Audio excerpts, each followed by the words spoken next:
आज हम लोग इनकम टैक्स में रेसिडेंशियल स्टेटस और टैक्स लायबिलिटी, निवास स्थान और कर दायित्व, रेसिडेंस एंड टैक्स लायबिलिटी के बारे में कहता है कि एक करदाता जो इनकम टैक्स में टैक्स देता है तो जो उस पर टैक्स लगता है उस टैक्स के लगने का आधार क्या होता है, बेस क्या होता है, किस आधार पर आप पर इनकम टैक्स लगता है। क्लियर?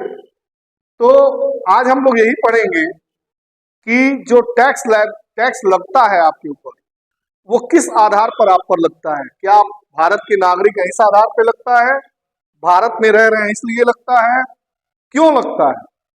तो आइए सबसे पहले शुरू करेंगे निवास स्थान तथा कर दायित्व में कि टैक्स लगता क्यों है। तो बताता है tax liability depends on residential status not on citizenship. जो टैक्स लायबिलिटी यानी कर भार जो आपके ऊपर कर लगाया जाता है वो निर्भर करता है, किसके ऊपर निर्भर करता है, रेसिडेंशियल स्टेटस, निवासी स्थिति पर, रहने के दिनों की संख्या पर, कि आप भारत में कितने दिन रहे हैं, ठीक है, हमारे देश में कितने दिन रहे हैं। नॉट ऑन सिटीजनशिप, नागरिकता पर निर्भर नहीं करता है।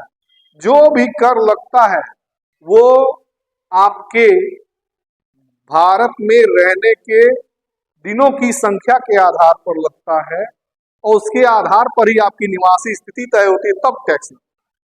आप कितने दिन हमारे देश में रहे उसके आधार पर आपकी निवासी स्थिति निर्धारित होगी और तब आप पर टैक्स लगेगा। ठीक है, एक भारतीय व्यक्ति, एक भारत का नागरिक हो सकता है अनिवासी हो जाए, नॉन रेसिडेंट हो जाए, और एक विदेशी व्यक्ति निवासी हो जाए। आप लोग निवासी मतलब यही समझते हैं कि भारत का नागरिक, ऐसा नहीं है। नागरिकता अलग है, सिटीजनशिप अलग है और रेसिडेंशियल स्टेटस अलग है। Residential status is different from citizenship. ठीक है, तो जो टैक्स लगता है वो हमारे देश में, इनकम टैक्स जो लगता है वो हमारे देश में रेसिडेंशियल स्टेटस के आधार पर लगता है, न कि नागरिकता के आधार पर। यही लिखा हुआ है कि tax liability depends on residential status not on citizenship. ठीक है, कोई भी भारतीय व्यक्ति जो भारत में का नागरिक हो वो अनिवासी हो सकता है रेसिडेंशियल स्टेटस के अनुसार, और कोई भी विदेश का व्यक्ति निवासी भी माना जा सकता है।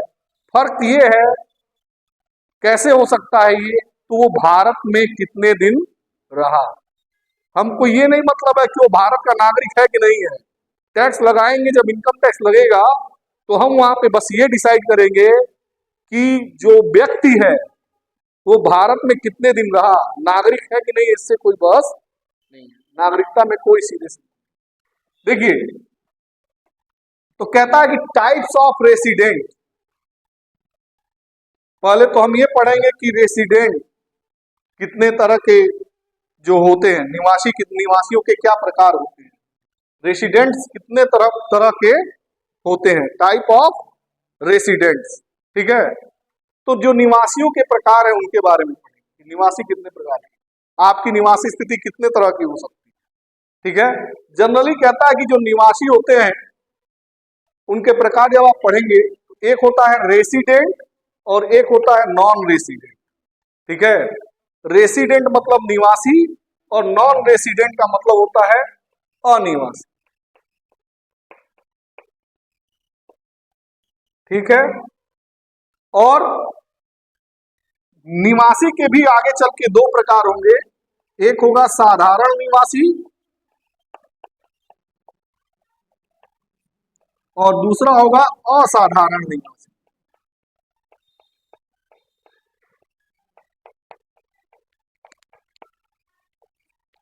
देखिए, निवासियों के प्रकार के बारे में जब आप बात करते हैं, पहली लाइन तो आप समझ ही गए कि टैक्स जो लगेगा उसको भारत में रहने के दिनों की संख्या के आधार पर पहले आपकी निवासी स्थिति निर्धारित हो जाएगी, रेसिडेंशियल स्टेटस डिटरमाइन हो जाएगा।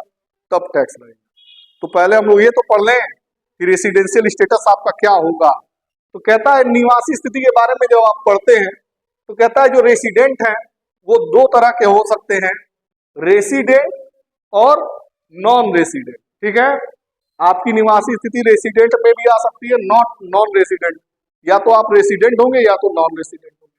रेसिडेंट में भी आपको क्लासिफिकेशन होगा कि क्या आप ऑर्डिनरी रेसिडेंट हैं या नॉट ऑर्डिनरी रेसिडेंट। अब ये जानने के लिए कि किसी व्यक्ति को प्रीवियस ईयर में रेसिडेंट माना जाए, नॉट ऑर्डिनरी रेसिडेंट माना जाए या नॉन रेसिडेंट माना जाए, इसके लिए आपको दो चीजें पढ़नी होंगी, बेसिक कंडीशन यानी आधार शर्तें और दूसरा है अतिरिक्त शर्त। क्लियर है? कोई दिक्कत? Additional condition. क्लियर है ना?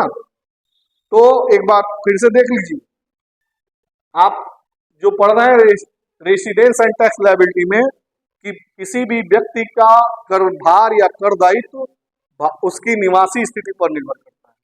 निवासी स्थिति का मतलब यही होता है कि आप भारत में कितने दिन रहे। ठीक है, फिर निवासी स्थिति को कैसे आप डिटरमाइन करेंगे, कितने तरह की होती है। एक रेसिडेंट होता है, उसमें भी एक ऑर्डिनरी रेसिडेंट होता है और एक नॉट ऑर्डिनरी रेसिडेंट होता है। ठीक, निवासी, साधारण निवासी और असाधारण निवासी, और एक होता है अनिवासी।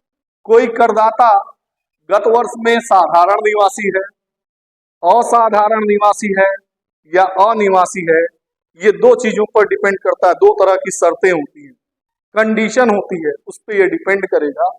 पहली शर्त को कहते हैं, पहले जो ग्रुप में शर्तें हैं उनको कहते हैं आधार शर्तें। पहले पढ़ेंगे आप कौन सी शर्तें?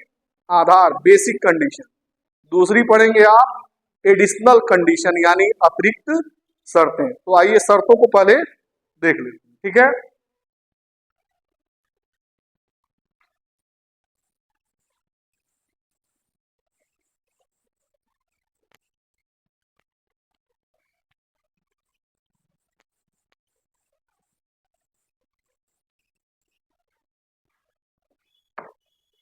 देखिए अभी जो हम रेसिडेंशियल स्टेटस डिसाइड करेंगे वो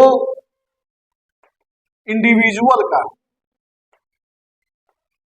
यानी कि व्यक्ति की रेसिडेंशियल स्टेटस डिसाइड करेंगे।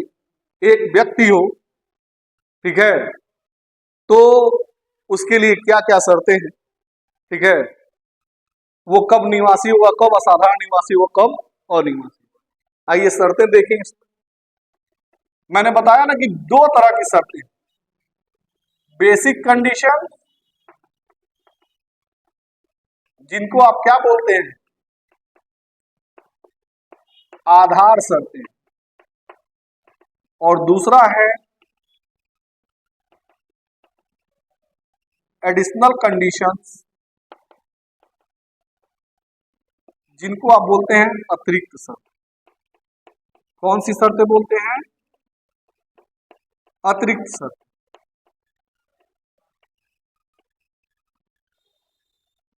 देखिए आधार शर्तें और अतिरिक्त शर्तें, अभी मैं कहा ना कि शर्तें आपको देखनी और शर्तें देखेंगे और फिर हम व्यक्ति के बारे में पढ़ेंगे। देखिए शर्तें में कहता है कि दो तरह की शर्त आधार शर्त में, और दोनों में से कोई एक आपको पूरी करनी होती है। सुन लीजिए इधर, दो शर्तों में से कोई एक। ठीक है, पहले दो शर्तें देख लीजिए फिर हम बताते हैं। कहता है कि 182 days in previous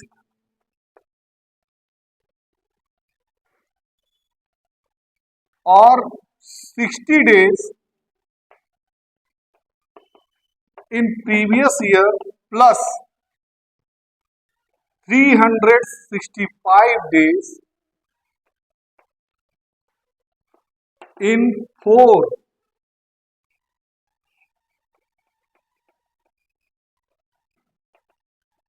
preceding years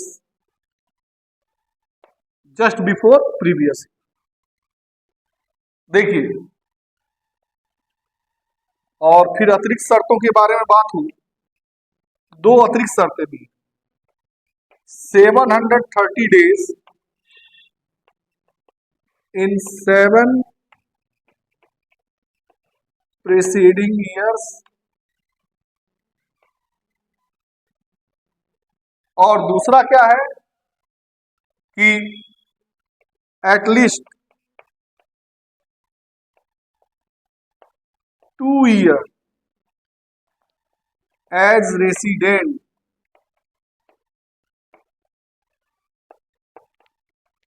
out of 10 preceding।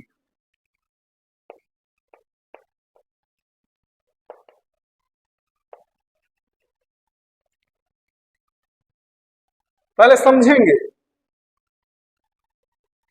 ठीक है। शर्तें पढ़ लेंगे तब डिसाइड करेंगे कि व्यक्ति निवासी होगा, असाधारण निवासी होगा कि अनिवासी। शर्तें पहले पढ़ लेंगे। पहली बात आधार शर्तें, बेसिक कंडीशन, ये प्रीवियस ईयर की बात करती है। इसका मेन फोकस होता है किस पर? Previous year. प्रीवियस ईयर आपका क्या होगा? अभी तो मार्च चल रहा है, 25 यानी 1 अप्रैल 2024 से आपका ईयर शुरू हुआ है, 31 मार्च 2025 में खत्म हो जाना है। ये आपका असेसमेंट ईयर, कर निर्धारण वर्ष है। इसके पीछे वाला वर्ष 1 अप्रैल 2024 23 से 31 मार्च 2024। देखिए अभी जो चल रहा है वो 1 अप्रैल को आपका शुरू हुआ है 2024 को, और ये खत्म हो जाएगा 31 मार्च 2025 को। ये आपका असेसमेंट ईयर है। ये कौन सा ईयर है? असेसमेंट ईयर, कर निर्धारण वर्ष बोलते हैं। चालू वर्ष को कर निर्धारण, और एक होगा प्रीवियस ईयर, 1 अप्रैल 2023 से 31 मार्च 2024। तो ये अभी चल रहा है। हमको पिछले वर्ष में यानी प्रीवियस ईयर में रेसिडेंशियल स्टेटस देखना है कि करदाता कितने दिन रहा। पहली चीज प्रीवियस ईयर आधार शर्त देखेंगे, जो प्रीवियस ईयर 1 अप्रैल 2023 से 31 मार्च 2024 के बीच में कितने दिन रहा। कहता है कि या तो वह 182 दिन रहे आधार शर्त को पूरा करने के लिए, या और 60 दिन रहे पिछले साल। और एक बात ध्यान दीजिएगा, 182 दिन रहे या फिर 60 दिन रहे, लेकिन 60 दिन के साथ, जब 60 दिन की बात होती है केवल 60 दिन आधी है, इसके साथ एक और चीज पूरा कर लगा दिया गया आधे भाग में कि 365 days in 4 preceding year just before previous year. ठीक है, प्रीवियस ईयर के पहले 4 साल में कितने दिन वो रहा हो? 365 दिन। Preceding year just before previous year, यहां लिख लीजिएगा before previous year. Previous year के पहले 4 साल में 365 दिन। मान लीजिए आपसे पहले कहा गया है 182 दिन, या तो पिछले साल रही है। पिछले साल अगर वो 182 दिन नहीं रहता तो चेक करेंगे कितना दिन? 60 दिन। लेकिन 60 दिन में ऐड कर दिया है क्या? 365 days in 4 preceding year before previous year. पिछले साल के पहले यानी इस साल के पहले 4 साल में कितने दिन रहना जरूरी है? 365। तो ये 2 कंडीशन है आधार। ठीक है, 2 अतिरिक्त शर्तें हैं। 730 डेज इन 7 प्रीसीडिंग ईयर, 730 दिन पिछले 7 प्रीसीडिंग ईयर में। Preceding year before previous year, पिछले साल के पहले 7 सालों में कम से कम, यानी इस ईयर के पहले 7 वर्षों में वो जो व्यक्ति है वो 730 दिन इंडिया में रहा। क्लियर? और क्या है? At least 2 year as resident out of 10 preceding years. Before previous year, पिछले साल के पहले 10 सालों में कम से कम 2 साल वो रेसिडेंट के रूप में रहा हो। ठीक है, रेसिडेंट के रूप में रहने का मतलब ये होता है कि पिछले 10 सालों में, प्रीवियस ईयर के पहले 10 सालों में 2 साल वो आधार शर्त में से कोई एक शर्त क्या किया हो, पूरी किया हो। 2 साल कोई भी एक आधार शर्त क्या किया हो, पूरी किया हो। अब आपसे पूछा जाता है कि एक व्यक्ति के बारे में अगर हम लोग डिसाइड करें, राम है, श्याम है, मोहन, इंडिविजुअल की बात हो रही कि वो पिछले साल यानी 23-24 में वो रेसिडेंट होगा, नॉट ऑर्डिनरी रेसिडेंट होगा कि नॉन रेसिडेंट होगा। ठीक है, वो क्या होगा, रेसिडेंट होगा, नॉट ऑर्डिनरी रेसिडेंट। तो आपको बता दें, ध्यान दीजिए, अगर कोई व्यक्ति इन दोनों शर्तों में से कोई एक शर्त पूरी करता है और इन दोनों शर्तों को पूरा करता है, ठीक है, इन दोनों में से कोई एक और इन दोनों को पूरा करेगा, तो वो निवासी होगा, ऑर्डिनरी रेसिडेंट होगा। या अगर मान लीजिए वो इसमें से एक पूरा करता है लेकिन इसमें गड़बड़ कर देता है, इसमें पूरा करने में या तो एक पूरा करता है या फिर दोनों, मतलब दोनों ही पूरा नहीं करता है, तब वो नॉट ऑर्डिनरी रेसिडेंट होगा। लेकिन अगर वो यही नहीं पूरी करता है, आधार शर्त में से किसी को भी नहीं पूरी करता है, तो नॉन रेसिडेंट होगा। क्या होगा, नॉन रेसिडेंट होगा। ठीक है, इसको मैं मिटा के यहां लिखता हूं।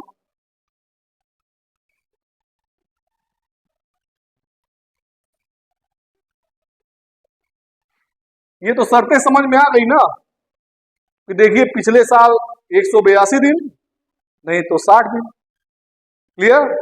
लेकिन 60 दिन के साथ ये है 365 दिन 4 साल में, पिछले साल के पहले 4 साल में 365 दिन। अब ये एडिशनल कंडीशन में दिया है कि पिछले वर्ष के पहले 7 साल में कितने दिन, 730 डेज इन 7 प्रीसीडिंग ईयर या जस्ट बिफोर प्रीवियस ईयर के जस्ट पहले 7 सालों में 730 दिन। और एक और लिखा है at least 2 year as resident out of 10 preceding year, यानी पिछले साल के पहले 10 सालों में कम से कम 2 साल वो क्या रहा हो, रेसिडेंट के रूप में रहा हो। रेसिडेंट के रूप में रहने का आशय क्या है कि इस आधार शर्त में से कोई भी एक शर्त 2 साल पूरा किया। क्लियर, कोई दिक्कत। तो ये आपकी शर्तें हैं। अब इन शर्तों के आधार पर हम जो है क्या करेंगे, रेसिडेंशियल स्टेटस डिसाइड करेंगे। अब हम लोग पढ़ेंगे कि व्यक्ति जो है वो निवासी होगा, पिछले साल उसको निवासी माना जाए, नॉट ऑर्डिनरी असाधारण निवासी माना जाए, या नॉन रेसिडेंट अनिवासी। तो देखिए साधारण निवासी कब होगा, अगर साधारण निवासी की बात करें, अगर वो आधार कंडीशन में से, आधार शर्तों में से, बेसिक कंडीशन में से कोई एक पूरी कर देता और 2 जो एडिशनल कंडीशन है दोनों को पूरा कर देता है, तो वो क्या होगा, ऑर्डिनरी रेसिडेंट यानी साधारण निवासी। क्लियर, कोई दिक्कत। नॉट ऑर्डिनरी का मतलब क्या है, असाधारण निवासी। अब असाधारण निवासी कब वो माना जाएगा, अगर वो एक बेसिक कंडीशन पूरी करता है, बताया था ना 182 दिन या 60 दिन, प्लस एडिशनल कंडीशन की जब वो बात आती है, या तो वो एक पूरी करता है या कोई नहीं पूरी कर रहा, नन, कोई नहीं पूरी करता, यानी एडिशनल कंडीशन में वो गड़बड़ी कर देता है, दोनों पूरा नहीं कर पाता है, लेकिन आधार शर्त में से एक पूरा करता है, तो वो हो जाएगा असाधारण निवासी। अनिवासी कब होगा,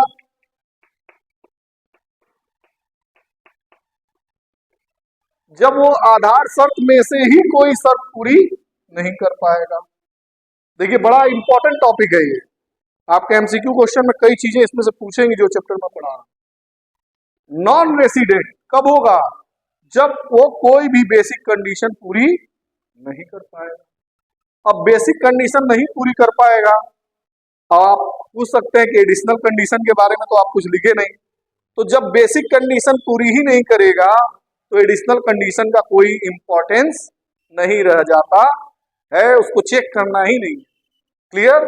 पहले बेसिक कंडीशन पूरी होगी, अगर नहीं पूरी होती तो सीधे इसी में डाल दीजिए, इस कैटेगरी में आ गया। बेसिक कंडीशन पूरी होगी तभी ना इन दोनों में चेक करें कि क्या वो एडिशनल दोनों पूरा कर रहा है या कुछ गड़बड़ कर रहा है। अगर गड़बड़ कर रहा है तो इसमें, यानी दोनों पूरा कर देगा। क्लियर? कोई दिक्कत नहीं ना है? अब देखिए, जब आप बात करते हैं ऑर्डिनरी रेसिडेंट की, ठीक है, एक इंडिविजुअल जो होता है वो एक बेसिक कंडीशन और 2 एडिशनल कंडीशन को पूरा कर दे तो क्या कहते हैं कि माना जाता है कि वो निवासी होगा। लेकिन कुछ एक्सेप्शन, अपवाद जिसको आप कहते हैं, एक्सेप्शन क्या है?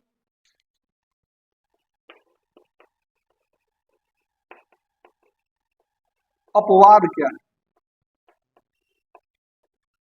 देखिए अपवाद में ये है कि अगर कोई व्यक्ति जो है प्रीवियस ईयर में, ठीक है, एक व्यक्ति जो प्रीवियस ईयर में जो भारत का नागरिक है, क्रू मेंबर के रूप में यानी समुद्री जहाज के सदस्य के रूप में या फिर रोजगार के पर्पज से, ठीक है, फॉर एम्प्लॉयमेंट पर्पज, ठीक है, एक व्यक्ति जो रोजगार के व्यू से, एम्प्लॉयमेंट के व्यू से या क्रू मेंबर के रूप में अगर आप इंडिया के बाहर जा रहे हैं,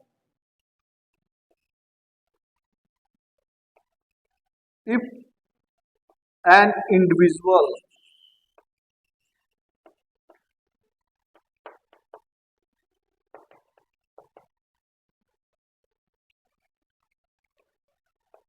went outside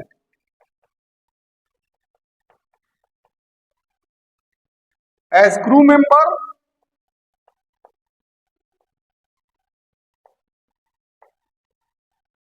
or for employment purpose, रोजगार के उद्देश्य से,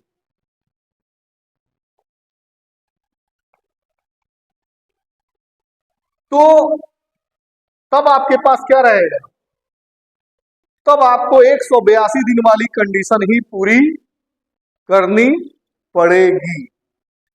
क्लियर है? तब आपको क्या करनी पड़ेगी?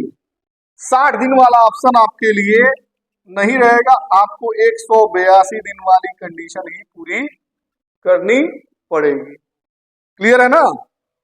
समझ में आ गई बात? If an individual went outside as crew member, मिटा देता हूं, इसको थोड़ा साफ लिख देता हूं।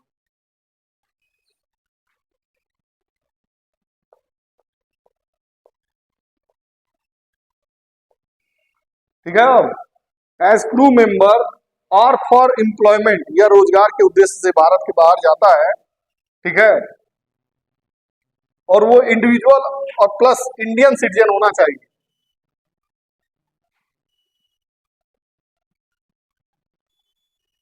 यहां ब्रैकेट में लिख दें क्या? Indian citizen, Indian citizen.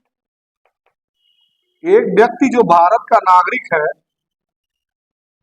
India के बाहर जा रहा है, ठीक है, या तो रोजगार के पर्पज से या तो कह लीजिए क्रू मेंबर के रूप में, समुद्री जहाज के बेड़े के सदस्य के रूप में, ठीक है, तो उसका 182 दिन रहना जरूरी है। ठीक है, अब देखिए अगर कोई व्यक्ति जो कि इंडियन सिटीजन है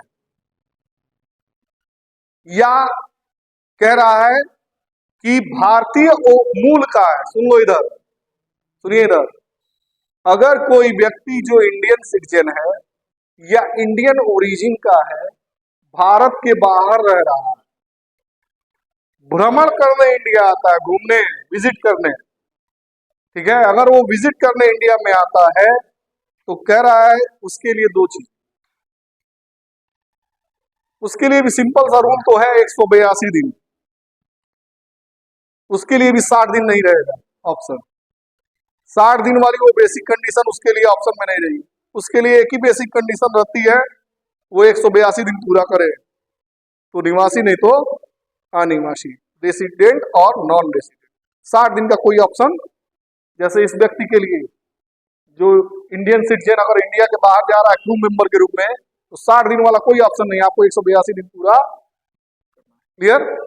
तो अगर मान लीजिए कोई इंडियन सिटीजन जो पहले विदेश में रह रहा है, ठीक है, और भारत में आ रहा है भ्रमण करने, विजिट करने,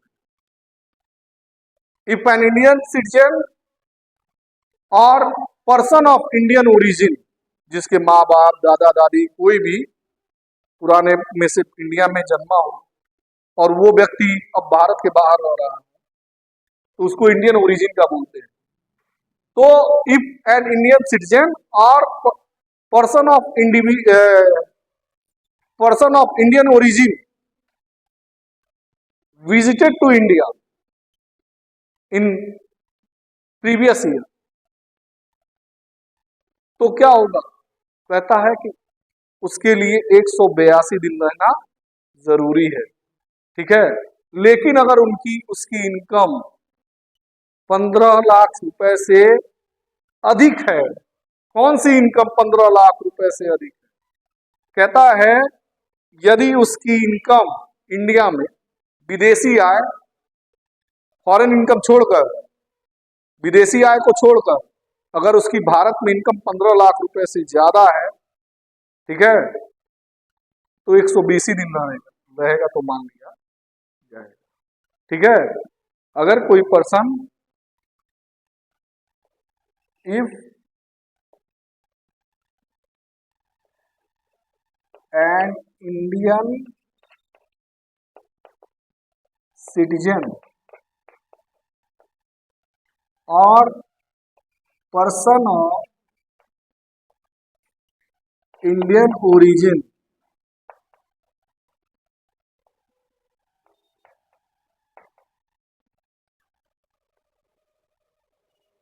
ठीक है,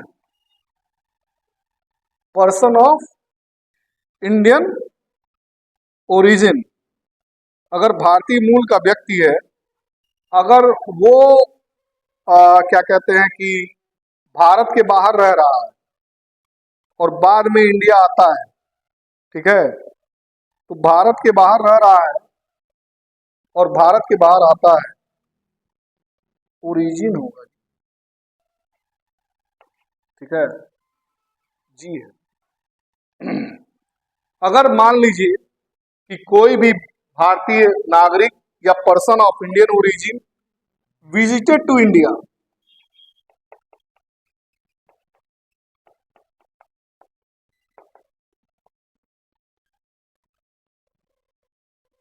अगर कोई व्यक्ति भारत के बाहर रह रहा है, इंडियन सिटीजन है या इंडियन ओरिजिन का, भारत के बाहर रह रहा है, इंडिया घूमने आ रहा है, उसकी इनकम देखिए पहले, 15 लाख से कम है तो 182 दिन, 182 डेज, 15 लाख से ज्यादा है तो 120 दिन, 60 दिन वाला कोई ऑप्शन नहीं है। अगर उसकी इनकम 15 लाख से ज्यादा है तो 120 दिन उसको इंडिया में रहना चाहिए, और कम है टोटल इनकम, विदेशी आय को छोड़कर, foreign income except foreign income, ठीक है, फॉरेन इनकम को छोड़कर, जगह नहीं है कहाँ लिख दे इसको, यहां लिख देता हूं, if an Indian citizen of person of Indian origin visited to India then and total income except foreign income,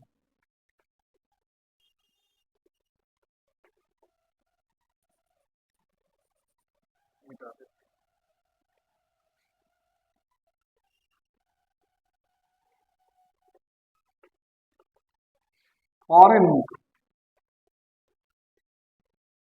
अगर उसकी जो देखिए, अगर फॉरेन इनकम पर बात की जाए, अगर लेस देन 15 लाख है, सुन लीजिए, 15 लाख से कम है तो 182 दिन रहना जरूरी है, और अगर मोर देन और equal to 15,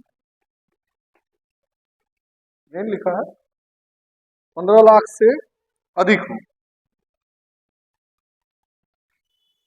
more than 15 lakh, 15 lakh से कम है तो 182 दिन, और मोर देन 15 लाख है तो 120 दिन इंडिया में रहना होगा, उसका 60 दिन वाला कोई ऑप्शन नहीं मिलेगा। क्लियर है ना? आप ध्यान दे दीजिए, समझ लीजिए, अगर कोई भी व्यक्ति भारत में है, इंडिविजुअल व्यक्ति है, तो उसकी 3 कंडीशन हो सकती है, निवासी, असाधारण निवासी या अनिवासी। साधारण निवासी तो कब होगा? जब वो एक बेसिक कंडीशन और 2 एडिशनल कंडीशन को पूरा करे। ठीक है?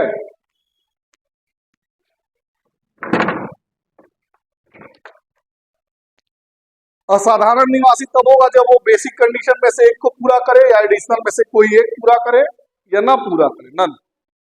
और अनिवासी कब होगा? जो बेसिक कंडीशन पूरा नहीं करे। क्लियर? हाँ, थोड़ा सा एग्जाम्पशन, इसमें 2 शर्तें हैं, ध्यान दे लेंगे। अगर कोई इंडिविजुअल जो इंडियन सिटीजन है, भारतीय नागरिक है, इंडिया के बाहर जा रहा है पिछले साल क्रू मेंबर के रूप में या एम्प्लॉयमेंट पर्पस से, तो उसका 60 दिन वाला ऑप्शन खत्म है। 2 शर्तें थी ना बेसिक में, 2 शर्तें थी। आधार शर्तों का अपवाद है ये जो अपवाद है, एक्सेप्शन फॉर बेसिक कंडीशन। ये देखिए, बेसिक कंडीशन के लिए जो ये एक्सेप्शन है कि अगर आप क्रू मेंबर के रूप में या एम्प्लॉयमेंट पर्पस के लिए इंडिया से बाहर जा रहे हैं तो 182 दिन रहना जरूरी है। अगर आप बाहर रह रहे हैं, इंडियन सिटीजन हैं या इंडियन ओरिजिन के हैं, पिछले साल इंडिया में आ रहे हैं, ठीक है, तो अगर आपकी इनकम फॉरेन इनकम को छोड़कर भारत की इनकम 15 लाख से अधिक है तो आपको 182 दिन रहना होगा, 15 लाख से कम है तो 120। क्लियर है? कोई दिक्कत? तो ये व्यक्ति का रेसिडेंशियल स्टेटस, कि व्यक्ति की रेसिडेंशियल स्टेटस आप कैसे डिसाइड करेंगे। इसमें अगर आपको कोई भी प्रॉब्लम हो तो आप लोग पूछ सकते हैं। कोई क्वेश्चन है? तो समझ में आ रहा है आप लोगों के? कहीं कोई दिक्कत? क्लियर है ना?